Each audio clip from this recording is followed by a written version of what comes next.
बवाल बवाल बवाल। भाई आजकल तो बवाल हर छोटी मोटी चीज पर हो जाता है, अब हो गया है ब्रा पर बवाल। मेरे ब्रा का साइज बवाल ले रहे हैं। या फिर कहें कि ब्रा का साइज लेने पर बवाल।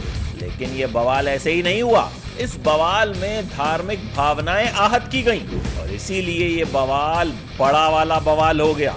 इस वीडियो को पूरा देखिएगा और समझिएगा कि आखिर मामला है क्या। मेरे ब्रा का साइज बवाल ले रहे हैं। मतलब कि भगवान से सीधा ब्रा फिटर। हुआ ये कि श्वेता तिवारी भोपाल में अपनी आने वाली वेब सीरीज शो स्टॉपर के अनाउंसमेंट और प्रमोशन के लिए गई थी। वहां स्टेज पर उनके साथ कई दूसरे एक्टर भी थे। एक्टर सौरभ राज जैन भी वहां मौजूद थे। सौरभ इस वेब सीरीज में एक ब्रा फिटर के किरदार में है और इससे पहले वो महाभारत में श्री कृष्ण बने हैं, यानी सौरभ की इमेज भगवान जैसी है। श्वेता ने यहाँ ये कह दिया कि अब भगवान मेरी ब्रा का साइज ले रहे हैं। उस वक्त स्टेज पर सलिल आचार्य एंकरिंग कर रहे थे।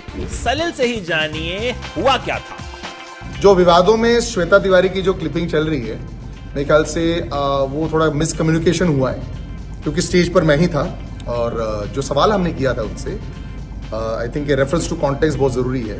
मेरे साथ में सौरभ बैठा था और सौरभ बहुत किरदार निभा चुका है देवों के देव महादेव, महाभारत में। तो मैंने जो सवाल किया था, मैंने कहा भगवान से लेकर सीधा ब्रा फिटर का रोल। उसके बाद श्वेता तिवारी ने उसका जवाब दिया, जी हाँ, और यही भगवान से हम फिटिंग करवा रहे हैं। तो रेफरेंस टू कॉन्टेक्स्ट था, इसको प्लीज देखा जाए पूरे कॉन्टेक्स्ट में और ना कि उसे काट पीट के उसे पोस्ट किया जाए सुर्खियों में रहने के लिए। तो भगवान का नाम सौरभ राज जैन के लिए इस्तेमाल किया गया था, लेकिन इस पर हो गया बवाल। मामले की जांच के आदेश दे दिए गए। श्वेता पर केस दर्ज हो गया, उन पर धार्मिक भावनाएं भड़काने का इल्जाम लगा और अब श्वेता ने इस मामले में माफी भी मांग ली है। श्वेता ने एक बयान जारी किया है और कहा है, मेरे ध्यान में ये बात आई है कि मेरे सहयोगी से जुड़े मेरे एक बयान का हवाला देते हुए उसे संदर्भहीन तरीके से पेश किया गया है और उसका गलत अर्थ निकाला गया है। अगर इसे एक निश्चित संदर्भ में देखें तो समझ में आएगा कि मैंने भगवान शब्द का इस्तेमाल सौरभ राज जैन द्वारा निभाए गए भगवान के एक लोकप्रिय किरदार के तौर पर किया था। लोग अक्सर किसी एक्टर का नाम उसके किरदार से जोड़कर देखते हैं और ऐसे में मैंने मीडिया से बातचीत के दौरान उसी उदाहरण का इस्तेमाल करते हुए अपनी बात कही थी। मगर ये बेहद दुखद है कि मेरे बयान का गलत इस्तेमाल किया गया।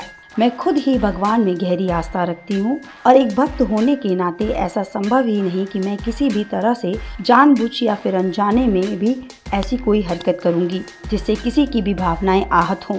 मेरा यकीन कीजिए, ना ही मेरे शब्दों से और ना ही मेरे एक्शन से किसी की भी भावनाएं आहत करने का मेरा कोई मकसद था, मगर फिर भी अनजाने में लोगों को आहत करने के लिए मैं पूरी विनम्रता के साथ माफी मांगती हूँ।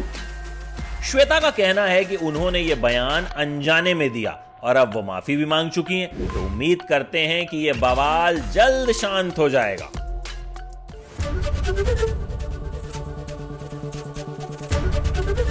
एबीपी न्यूज आपको रखे आगे।